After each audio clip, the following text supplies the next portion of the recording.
지난 아스날전에서 손흥민은 전반 42분 그리고 후반 55분에 각각 한 골씩 기록하면서 아스날이 앞서 나갈 때마다 균형을 맞추면서 토트넘에게 승점 1점을 안겨다 줬습니다. 한 골만 더 넣었으면 버니전에 이어서 아스날 원정에서도 해트트릭을 할 수 있었는데 후반 79분에 히샬리송과 교체했다는 사실에 아쉬워하는 팬들의 반응도 많았습니다. 그러나 이 교체는 어쩔 수밖에 없었는데요. 포스테코글루 감독은 현재 토트넘에게 있어서 가장 치명적인 약점을 잘 알고 있기 때문입니다. 그건 바로 부상에 취약하다는 겁니다. 올 시즌 토트넘은 매경기 2골 이상씩 넣으면서 몰라볼 정도로 달라진 경기력을 보이고 있지만 그건 베스트 11이 모두 건강할 때 주전 선수들이 다치지 않았을 때의 얘기입니다. 반더벤, 로메로의 센터백 라인은 매우 단단하고 우도기와 포로의 오버래핑도 아주 좋지만 이 4명의 수비수들 중에 한 명이라도 다친다면 앞으로의 수비 퀄리티를 장담할 수 없습니다. 최근 2경기에서 다이어가 교체 명단에 들면서 관중석에서 벤치로 자리를 옮겼는데 만약 반더벤이나 로메로가 다친다면 그 자리에 다이어가 투입될 수 있다는 겁니다. 그리고 다이어가 투입되는 순간 토트넘은 지금까지의 전술을 아예 쓸 수 없게 되죠. 반더벤이나 로메로에 비하면 다이어는 너무나도 느리고 수비력도 부족하거든요. 레프트백인 우도기도 대체 불가입니다. 지난 시즌 페리치 윙백은 대실패로 끝났고 올 시즌에 레프트백에서 뛸 수 있는 선수는 세세뇽이나 벤 데이비스 정도인 것 같은데 세세뇽은 부상 중이고 벤 데이비스도 우도기만큼 해줄 거라는 생각은 들지 않습니다. 라이트백 포로도 마찬가지입니다. 비록 수비적인 면에서 살짝 아쉽긴 하지만 최근 활약을 보면 전술 이해도가 꽤 높고 올라갈 때와 내려올 때를 잘 파악하고 있습니다.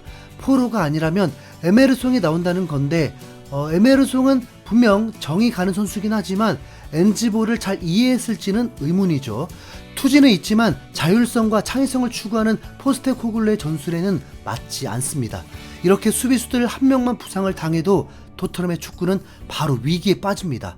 그럼 미드필더는 어떨까요? 토트넘 미드필더는 수비보다 낫습니다. 주전으로 나오는 메디슨, 비수마, 사르 말고도 호이베르와 스킵이 교체로 나올 수 있고 부상 중인 벤탄쿠르와 로셀소가 회복한다면 나름대로 가장 두터운 부분입니다. 그러나 현재 비수마는 리그 최고라고 해도 결코 과언이 아닐 정도의 활약을 하고 있고 메디슨 역시 토트넘에 없어서는 안 되는 창의적인 패스를 만들어내고 있습니다.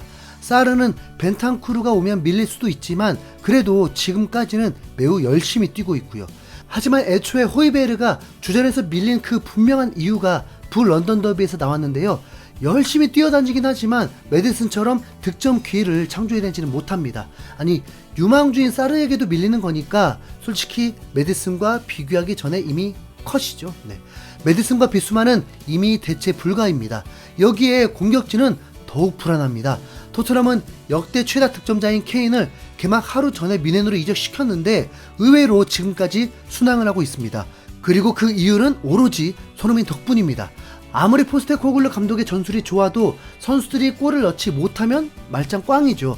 그러나 캡틴 손흥민의 미친 결정력이 있기에 아스날로 가도 무승부를 거둘 수 있었던 거고 슬슬 탑4 그 이상도 거론되고 있기도 합니다.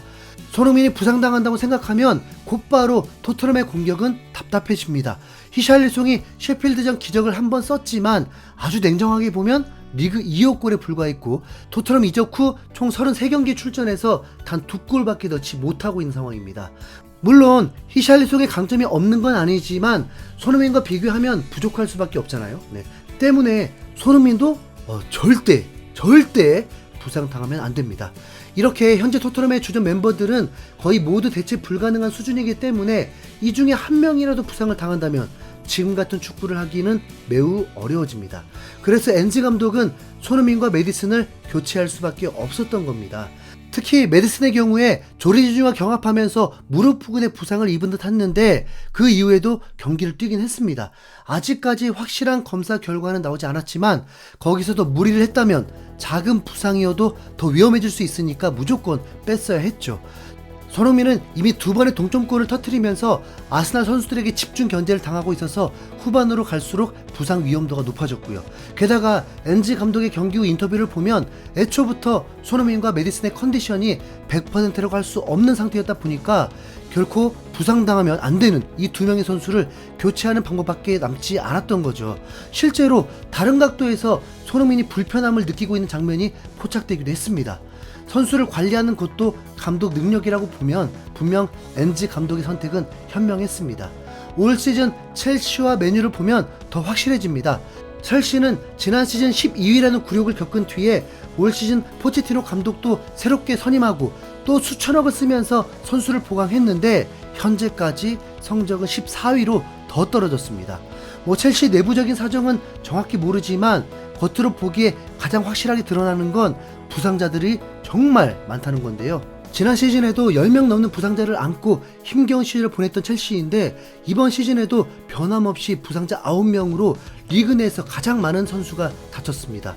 올여름 각각 5,800만 파운드를 주고 영입한 은쿵쿠와 라비아가 모두 부상을 당한 상태이고 지난 시즌부터 부상이 시달렸던 기존 선수인 포파나와 리스 제임스도 또 부상입니다. 이 정도면 단순히 불운한 것을 넘어서 첼시 시스템에 문제가 생긴 거 아니냐는 그런 의문이 들지 않을 수가 없죠. 포체티노의 전술도 완벽하지 않을 수 있지만 25명 스쿼드 중에 9명이 부상을 당했는데 그 어떤 감독이 자기 축구를 할 수 있나요? 첼시와 비슷한 상황이 또 맨유인데 맨유도 첼시와 같은 최다 부상자 팀입니다. 완비사카, 루크쇼, 말라시아, 마르티네즈 등 수비수들의 이탈이 굉장히 심각한 상황이고 6천만 파운드에 영입한 마운트는 토트넘전의 부상을 당해서 최대 6주 동안 회복을 해야 한다고 알려져 있습니다.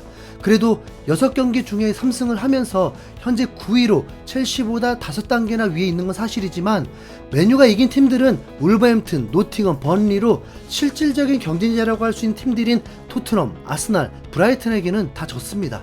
다행히 이번 카라바오컵 32강전에서 바란도 출전하고 마운트도 출전했는데 무실점에 3득점으로 주전들이 대고 빠졌는데도 대승을 거두긴 했습니다. 역시 부상 없으면 경기할 팀인 건 맞죠? 네. 리버풀은 부상 관리를 매우 잘하면서 맨시티와 함께 다시 2강 구도를 잡고 있습니다. 지난 시즌에 부실한 중원진에 부상이 겹쳐서 힘겹게 버티던 모습과는 전혀 다르게 리그 5연승을 달리고 있거든요. 사실 1위인 맨시티도 나름 부상이 심각한데 데브라이너, 베실바, 코바치치, 스톤스라는 중요한 선수들이 모두 부상을 당했습니다.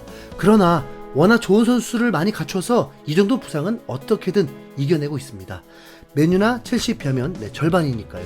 토트넘도 지난 시즌 벤탄쿠르의 부상 이후에 성적이 급격히 떨어지는 바람에 손흥민이 스포츠 탈장을 겪고 있음에도 수술을 미루고 계속 뛰었습니다. 여기에 안화 골절까지 더해서 그야말로 완전 만신창이로 시즌을 보냈는데 올여름 컨디션을 100% 회복했다고 말한 뒤에 실제로 리그 전체 득점 순위 2위를 하고 있죠. 이대로 부상 없이 페널티킥 기회도 몰아받고 가끔 프리킥 득점 기회까지 다 받는다면 홀란과 득점한 경쟁을 하는 것도 가능합니다. 단 토트넘 주전 선수들은 절대 다치면 안 되고 손흥민 역시 컨디션을 계속 유지해줘야겠죠. 지난 아스날전에서 부상으로 의심됐던 존슨과 메디슨도 부디 별일 아니었으면 좋겠고 벤탄쿠르도 10월에는 복귀할 것으로 보이니까 이대로만 쭉 갔으면 하는 바람입니다. 그럼 우승 경쟁은 토트넘도 낄 수 있습니다. 자, 내일부터 추석 명절인데 여러분 모두 잘 쉬시고 좋은 일만 가득하시기를 기원합니다. 이상 흰수염고래였습니다. 감사합니다.